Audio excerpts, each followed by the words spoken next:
திரு மணிகண்டன், எப்படி பார்க்கலாம் இந்த மோதல்? முதல்ல இந்த மோதல் அவசியமா? இது தேவையற்ற ஒரு மோதல்ங்கிற கருத்தே நம்ம அரங்குல இருந்து வருது. இதுக்கு தொடக்க புள்ளியே திரு எடப்பாடி பழனிசாமி தான் அப்படின்னும் எப்படி பார்க்கலாம்? மாலை முடிச்ச செய்தி நேயர்களுக்கு வணக்கம். அதே மாதிரி எல்லா நேயர்களுக்கும் இன்னைக்கு கோகுலாஷ்டமி என்று கிருஷ்ண ஜெயந்தி வாழ்த்துக்கள். என்ன சொல்லணும்னா தம்பி, கிருஷ்ண ஜெயந்தி அன்னைக்கு தரம் தெரியாமல் தகப்பன் சாமி பழனிசாமியை கேவலமாக தூற்றி வரும் எல்லோரையும் மன்னிப்பாய் கிருஷ்ணா அப்படின்னு ஒரு இதோட ஆரம்பிக்கிறேங்க. அதாவது என்ன விஷயம் பாத்தீங்கன்னா, எனக்கு முன்னாடி பேசுற நண்பர் ஏதோ புள்ளி விவரம்லாம் சொன்னாரு, சுருக்கமா சொல்லிடுறேங்க.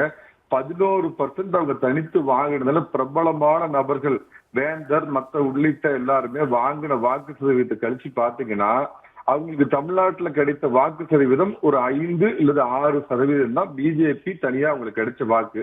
இதுல என்னன்னு பாத்தீங்கன்னா, மோடிக்கே தவறான புள்ளி விவரத்தை சொல்லி விபூதி அடிச்ச ஒரு அண்ணாமலை. அதாவது தனியா நின்னோம்னா 22% வருகுனா நமக்கு அதிமுகவோட உறவு தேவையில்லைங்கன்னா கூட்டணி தேவையில்லை அப்படின்னு சொல்லி அந்த மோடி அமித்ஷாவுக்கு விபூதி அடிச்சு ஒரு தவறான புள்ளி விவரத்தை கொடுத்து முதல்ல ஒண்ணு சொல்லிடுறேங்க. அவருக்கு is not fit for all India party. அவரு ஒரு ரீஜனல் தலைவர் மாதிரி, ஏதோ தேர்ந்தெடுக்கப்பட்ட ஒரு தலைவர் மாதிரி, அவரு ஒரு நாமினேட்டட் நியமிக்கப்பட்ட அவருடைய பதவி காலங்கிறது 3+3 அதிகபட்சம் பிஜேபி விதிகள் படி 6 ஆண்டுகள் தான் இருக்க முடியுமோ ஒழிய, இவர் 2031 கனவு காண்றாரா, 2044 ஆசியாவுக்கு பிரதமராக கனவு காண்றாரு. என்னன்னாங்க, ஒண்ணு சொல்லுங்க, தமிழக பிஜேபி தலைவர்களை பாத்தீங்கன்னா RSS பின்புலத்துல இருந்தா வந்திருப்பாங்க. வி.கே. ஜான் என்னுடைய நினைவு, அதோடைய முதல் தலைவர் கிறிஸ்தவரா இருந்தார். அதுக்கப்புறம் வந்த கிருபாநிதி ஆகட்டும், இலகணேசன் ஆகட்டும், சேலத்தை சேர்ந்த K.N. லட்சுமணன் ஆகட்டும், ஜனாஜிங்கிற ஜனா கிருஷ்ணமூர்த்தி ஆகட்டும், எல்லாருமே, பொன் ராதாகிருஷ்ணன், இன்றைய கவர்னர் C.P. ராதாகிருஷ்ணன், தமிழிசை நடுவுல வந்திருந்தாலும் ஒரு பாரம்பரிய கட்சியில இருந்து அவங்க தந்தை பெரிய இதா இருந்தாரு. அவங்க எடுத்த உடனே ஒரு மருத்துவர் அணியில சில காலம் பணியாற்றி படிப்படியா அந்த பொறுப்புக்கு வந்தாங்க. இவர் என்னன்னா சார், ரஜினிகாந்த் அரசியலுக்கு வருவார், அதனால இந்த காக்கி சட்டையை கழட்டிட்டு வெள்ளை வேட்டி வெள்ளை சட்டை கட்டலாம் அப்படிங்கிறதுக்கு ஒரு வேஷம் போட்டாரு.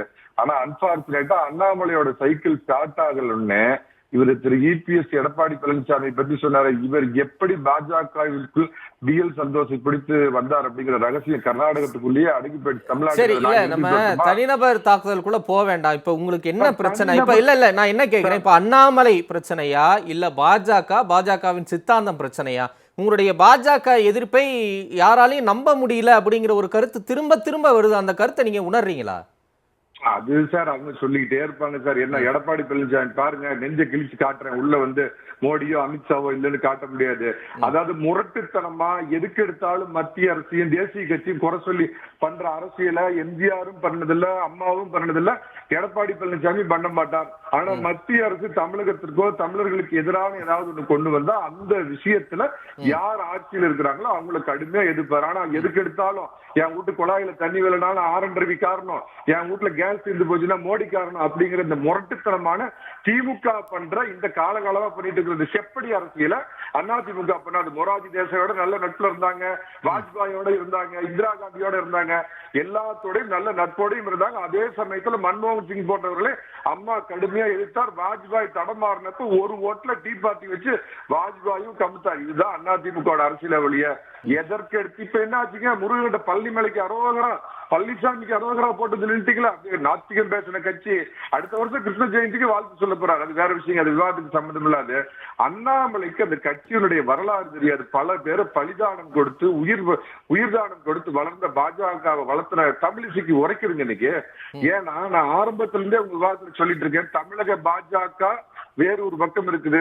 இந்த கட்சியின் வரலாறு தெரியாமல் கட்சியில் BL சந்தோஷால் நடுவில் ஏறி சேரிகை பிடித்துக் கொண்ட அண்ணாமலை என்ற நபர் தனித்து நிற்கிறார். ஒரு விமர்சகரா ரொம்ப வெளியில இருந்து பார்க்கக்கூடிய மணிகண்டனுக்கே இவ்வளவு புரியுதே, அப்ப மோடிக்கும் அமித்ஷாவுக்கும் அந்த கட்சியினுடைய மாநில தலைவரா நியமிக்கக்கூடியவங்களுக்கு இதெல்லாம் தெரியாதா? சார் அருமையான கேள்வி கேட்டீங்க. அதுதான் சார், ஓனான புடிச்சு காதுக்குள்ள விட்டுக்கிட்ட மாதிரி அவங்க யோசிக்கிறாங்க. அவங்களுக்கு முதல் முக்கியமான பிரச்சனை என்னன்னு கேட்டீங்கன்னா, 3 மாநில தேர்தல்ல அவங்க வெற்றி பெற வேண்டிய ஒரு கட்டாயத்துல இருக்காங்க. ஏன்னா அவங்களுக்கு ஒரு பெரிய சரிவு ஏற்பட்டிருக்குது. பாராளுமன்ற தேர்தல் அகில இந்திய ரீதியா அவங்களுக்கு அந்த பிரச்சனை இருக்குது. நம்பர் 1. நம்பர் 2 என்னன்னா, நான் இதையும் உங்க டிவியில குறிப்பிட்டிருக்கிறேன், அண்ணாமலையை தெரியாமல் அவர்கள் அந்த இடத்துல அமர்த்தி விட்டார்கள். நாளைக்கு அந்த பதவியிலிருந்து தூக்கினால் அவர் நிச்சயமாக விஜயோட போவார், இல்லைன்னா ஒரு பிராந்திய கட்சி தொடங்குவார். அவர் அந்த மாதிரி டேஞ்சரஸ் ஆசாமி அப்படிங்கிறதுனால பிஜேபி நேரம் நான் இன்னைக்கு சொல்றேன். நண்பர் சிரிக்கிறார். அண்ணாமலை பத்தி அவர் ஐபிஎஸ் இருந்த காலத்துல எனக்கு தெரியும். அவர் முதல்ல இந்துத்துவவாதியே கிடையாதுங்க. அவர் ஈவேரா ஃபாலோயர் இல்லன்னு மறுக்க சொல்லுங்க. அவர் ரஜினிகாந்த் எனக்கு குழப்பமா இருக்கு. நீங்க அதிமுக ஆதரவாளரா இல்ல நீங்க ஆர்எஸ்எஸ் ஆதரவாளரா? எனக்கு முதல்ல குழப்பமா இருக்கு மணிகண்டன். இல்லங்க ஒரு நிமிஷம் இருங்க. எனக்கு இது மட்டும் தெளிவுபடுத்து மணிகண்டன். ஒரு நிமிஷம், ஒரே நிமிஷம். ஒண்ணு இல்லங்க மணிகண்டன், ஒரே நிமிஷம். அவர் இந்துத்துவவாதியா இல்லையான்னு தெரியல, ஆனா ஈவேரா ஃபாலோவர்ன்றீங்க. நீங்க ஆதரிக்கக்கூடிய அதிமுக ஈவேரா ஃபாலோவர் தானே? அப்ப நீங்க எந்த பக்கம் நின்னு பேசுறீங்க எனக்கு புரியல. அதைத்தான் சார் சொல்றேன். நீங்க கன்ஃபியூஸ் ஆயிட்டீங்க. ஒரு இந்துத்துவாவை பேசக்கூடியவர் தான் இந்த கட்சிக்கு வரைக்கும் தலைவரா வந்திருக்காரு. அத பத்தி உங்களுக்கு என்னங்க கவலை? இல்ல மணிகண்டன், நீங்க அத பத்தி நீங்க ஜனா கிருஷ்ணமூர்த்தியோ டாக்டர் கிருபாநிதியோ இல கணேசனோ எல் முருகனோ தமிழிசையோ யாரு வந்தா அதிமுகவுக்கு என்ன கவலை? அந்த பட்டியலை போட்டு ஆர்எஸ்எஸ் இல்லாத ஒருத்தரை நியமிச்சிருக்காங்களேன்னு நீங்க சொல்றது மெதுவா தட்டுற மாதிரி இருக்குது எனக்கு. அது எனக்கு புரியல. நீங்க நான் ஒண்ணு புரிஞ்சுக்கங்க. மோடி அந்த இந்துத்துவாவை ஏற்றுக்கொண்டவர், அமித்ஷா ஏற்றுக்கொண்ட அவர்கள் தான் இந்த கட்சிக்கு தலைவராக வர முடியும். இவர் ரஜினிகாந்தோட சைக்கிள் ஸ்டார்ட் ஆகலன்னு ரைட்டுங்க. நான் உங்க பாயிண்ட்க்கே வரேன் மணிகண்டன். நீங்க எடப்பாடி பழனிசாமியை ரொம்ப தீவிரமா ஆதரிக்கிறீங்க. ஒருவேளை அண்ணாமலை ஈவேரா ஃபாலோவரா நீங்க சொல்ற மாதிரி இருந்தா கூட அது உங்களுக்கு தானே பெனிஃபிட். நீங்க கம்முன்னு இருந்துட்டு போலாமே. எதுக்கு அவரை விமர்சிக்கணும்? அவர் ஈவேரா ஃபாலோவரா இருக்கிறதுனால விமர்சிக்கிறீங்களா? சொல்லுங்க தம்பி, நீங்க முழுவதுமா உள்வாங்கல. ஒரு ஈவேரா ஃபாலோவரா இருந்தவரு பாஜகவில் பிஎல் சந்தோஷ் மூலமா இடம் கிடைக்கிறோன்னு ஹிந்துத்துவ அப்படிங்கிற ஒரு இது தோலை எடுத்து போட்டுக்கிட்டு இருக்கிற பாஜகவினரை ஏமாற்றி கொண்டிருக்கிறார் சொல்ல வரேன். உங்களுக்கு என்னங்க அக்கறை? இல்ல மணிகண்டன், இல்லங்க நீங்க எடப்பாடி பழனிசாமியை நீங்க ஆதரிக்கலாம். அது அதிமுக ஆதரவாளரா அதை நீங்க செஞ்சுட்டு இருக்கீங்க ரொம்ப நாள். அது பிரச்சனை இல்ல. அவங்க கட்சிக்குள்ள இப்படி இருக்குங்கிற வருத்தம், கவலை, அக்கறை உங்களுக்கு என்ன? நான் அந்த கட்சியில ஒரு 20 ஆண்டுகள் பயணித்தவங்க. இலகணேசன் மாதிரி உண்மையான இந்துத்துவவாதி வந்தவங்க, சிபி ராதாகிருஷ்ணன், பொன் ராதாகிருஷ்ணனோட பயணித்தவன். அண்ணாமலைங்கிற ஒரு அறிவேக்காட்டு அரசியல்வாதி சொன்ன அனுமதிங்க. அதாவதுங்க, உண்மையான ஒரு பாஜக தலைவராக இருந்தால் பலிதானமும் ரத்த தானமும் கொடுத்த கட்சியை கருணாநிதி சமாதியில் போய் அடமானம் வைத்தவர் அண்ணாமலை. அப்ப ராஜ்நாத் சிங் என்ன சொல்லுவீங்க சார்? இதே சொன்னாரு. மத்ததுக்கெல்லாம் போனப்ப இல்லைங்க முதலமைச்சர் அங்க வராரு, நாங்க போனா சரியா இருக்காரு.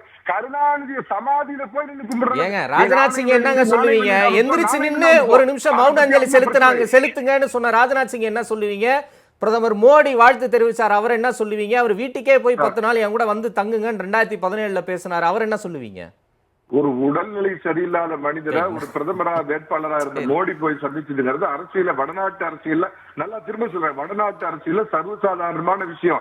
ஆனா இவ்வளவு கம்பு சுத்திட்டு அதான் இந்த பாஜகவுடைய வரலாறு தெரிஞ்சிருந்தா கருணாநிதி சமாதியில போய் பாஜகவை அடமானம் வச்சிருக்காங்க அண்ணாமலை. நன்றி மணிகண்டன். இப்ப நீங்க தான் சொல்லணும், ஒரு அதிமுக ஆதரவாளரா இப்ப அண்ணாமலை மட்டும்தான் பிரச்சனையா, இல்ல பாஜக சித்தாந்தம் அதிமுகவுக்கு பிரச்சனையா இருக்கா? ஆதரவாளராவே உங்க கருத்து சொல்லுங்க.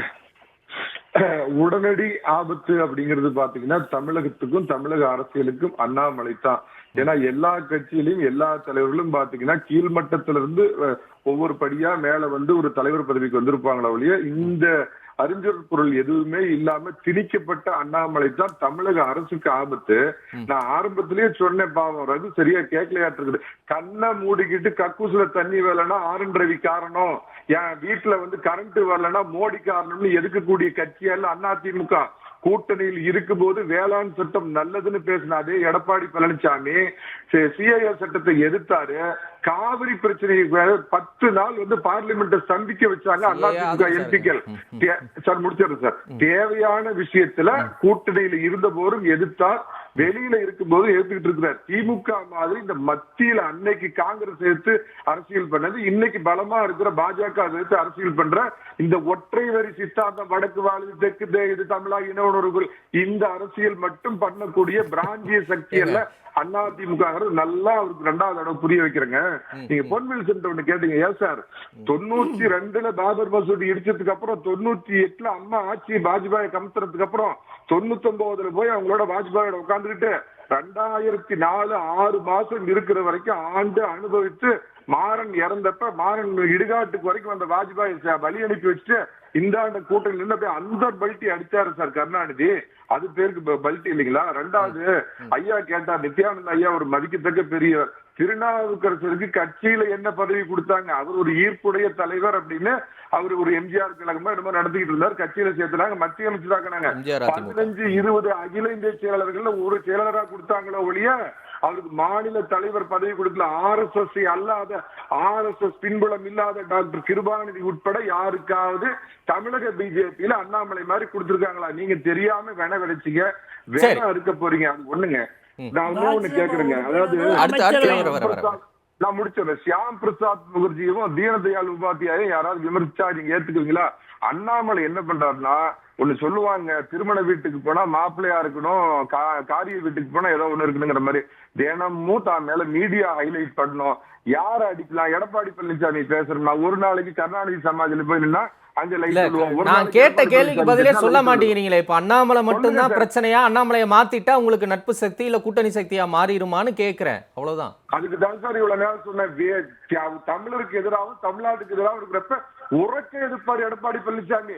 உங்களோட 24 மணி நேரமும் கம்பு சுத்திட்டு இருக்க மாட்டார். தேவையான விஷயத்துல எதிர்ப்பார், நல்ல விஷயங்களை தமிழகத்துக்கு செய்தா பாராட்டுவார். சரி, நன்றி. அதிமுக நிலை. ஓகே, அண்ணாமலை அவரே அப்பாயின்ட் பண்ணிக்கிட்டாரா? அவர் அப்பாயின்ட் பண்ணது மோடி, அமித்ஷா தானே? அவங்களை கேள்வி கேட்கலாமே.